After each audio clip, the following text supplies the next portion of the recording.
I'm not going to really go through a news article or anything. I'm just going to give you guys an update, and I'll back the update of what happened. I've already discussed what's happened with this whole Texas, shooting and all of that tragic situation. We've already talked about people and kind of their position on that and how it's nonsensical. These advocates of gun control, we've been there, we've done that. But there's another angle that I want to take that I didn't mention here.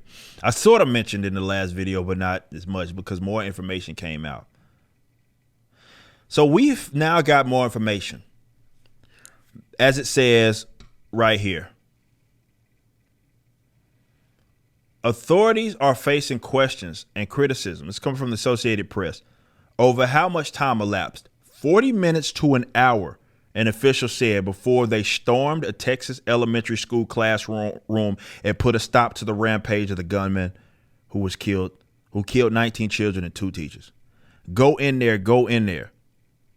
We've also seen people, whether it be other people that were family members, I think neighbors and stuff, we've seen them being subdued because they were trying to get in there.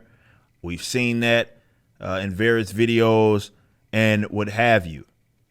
So this is another Parkland situation where the cops were there and they allowed this to manifest and continue, and they took all the time in the world before they bust in there and finally got the fucking job done. Here is my thing about this. And like I said, I don't need to go through it into much detail. The quote here that says, go in there, go in there. This is coming from a guy by the name of Juan Carranza, who watched the scene from across the street, recounting what women shouted at officers after the Texas attack began. So they were telling these officers to get your ass in there. And they didn't. They waited 40 minutes. This is, again, similar to what happened in the park when we found out cop was fucking waiting for backup or doing some other stuff, and he's feared for his own life and blah, blah, blah. Now, there's even been cases that have confirmed that the cops don't have any real true duty to protect you. This whole serve and protect idea is something that a bunch of people have of the cops, and I've done many videos being critical of the cops talking about this. But it's not based upon reality. I think you have this idea of who they want the cops to be, but who they actually are completely different. And you'll see there's not all cops are bad, all this other stuff. Let's just talk about the duty in itself. Cops are a response agency at best. That's it. Obviously, you don't have a pocket cop, right? Where you just pull it out of your pocket and a cop appears, or you rub this lamp, this magic lamp, and a cop appears when you need them or when something hits the fan. That's not how it works. They are a response agency. That's what they are. And this is why, ironically enough, a lot of the folks that are for gun control are they talk about defunding the police and all of those sorts of things, which is a sham. All they really want to do is reroute funds to the woke police. But also they advocate that you be disarmed. People be given, let me say this, they advocate that it be more difficult for folks to get armed. There's already background checks, but it's not going to stop a bunch of people from saying we need universal background checks, because that's what they were told and they're retarded. Though I would argue that we need to get rid of them. The fact that there's instances where sometimes you can go try to get a gun, and depending on when they make that little call, what happens, sometimes you got to wait a couple of days before you get it. I've bought guns where I've walked out the same day with it, and the guy that was there the same day trying to get a rifle, he had to wait a couple of days before he was going to be able to pick it up. It happens. It's already there. Now, I'd argue that, well, that sucks, and we should be getting on the offense to get rid of those laws, because every single gun law is an infringement. And all of these feel-good things that they think they could do to implement it is going to somehow stop mass shootings or stop people from killing other folks is insane. All you're doing is disarming people that had no intention of going to use aggression upon other people. Now, yeah, the case can be made for getting your kids out of public schools. But also, I would say at no point in time when I do have children would I ever drop my children off, definitely when they're around other children and the supervisors themselves ain't armed. Fuck that. I'd much rather y'all have a gun and more importantly, know what the fuck to do with it. But think about what's happened here. Those would be the people that would be sent.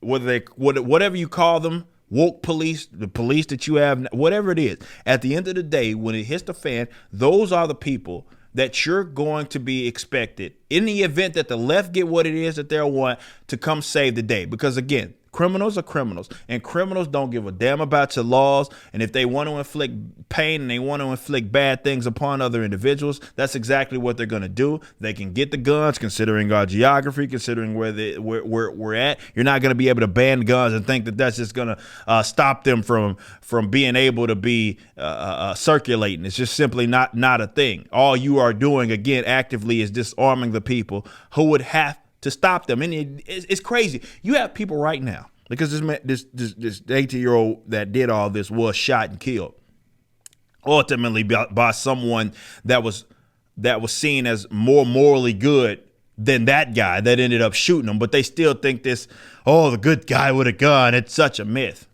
No, it's not a myth. It still had to happen. It's just that what you advocate is for everybody to have to wait on them. At the end of the day, the people that are going to be most responsible for your own well-being and the people around you, it ain't the cops, it ain't the state, the agents of its state, it ain't the politicians, it's you. You are your own first responder. And this is why, of all topics where I will be on the opposite end of someone and I'll say, we can't just agree to disagree on this. You are my enemy. And that is this right to self-defense and this right to defend myself with whatever the fuck weaponry I want to defend myself with. Those that advocate that I either be disarmed or it be more difficult for people that are maybe in my position or like me to get guns, basically making it more difficult for them to protect themselves or having to depend upon the state to do it, that ain't just a regular old topic of disagreement. No, that's you saying that you would have me and people like me disarmed and be sitting ducks, unable to protect ourselves, unable to protect our families, having to go through X amount of hoops in order to get in that position, making it more difficult. You'd rather that be the case just to massage your own ego to feel like you doing something, because that's what it's all about, right?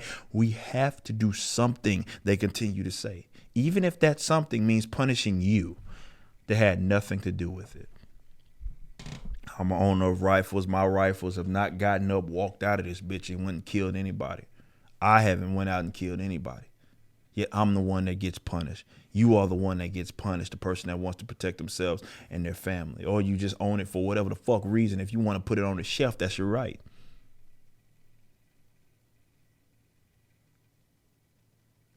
These people are our enemies. And you hear yet another story of the people that you want us to depend on waiting outside for 40 minutes to an hour doing nothing. As your children or these other people's children. And I pray for those folks that lost their children in this, loved ones, family members in this such a tragic event. But the people that would be the ones that still had the weaponry to stop this waited for almost an hour, if not that, before they ever went and made a move. And they like to think that we're the irrational ones when we say we cannot depend on that agency. We cannot depend on that institution. You are punishing us, which makes you the enemy. You just listened to a clip from my podcast, For Canon's Sake, which is live throughout the week at 12 p.m. Central on youtube.com/YoungRipper59 and odyssey.com/@YoungRipper59. Be sure to check out my website, ericdjuly.com, so you can stay up to date with everything it is that I'm doing. You can also become a member and get access to a bunch of cool perks and exclusive content, which includes a social media hub where you can interact with myself and other members. It even has an app that you can get, which is now live in the Google and Apple stores.